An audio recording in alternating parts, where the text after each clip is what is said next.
In front of me is Samsung Galaxy A07 and today I would like to show you how you can change default apps.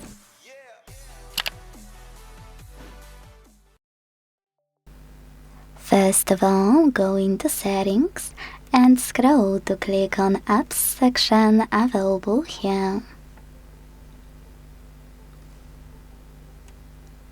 Then click on Choose Default Apps at the top and decide which app you wanna change.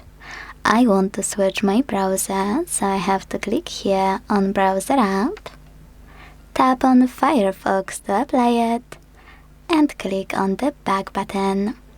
So when I do that, as you can see, my default app has changed. Thanks so much for watching. If you enjoyed this video, leave a like, comment, and subscribe. Bye!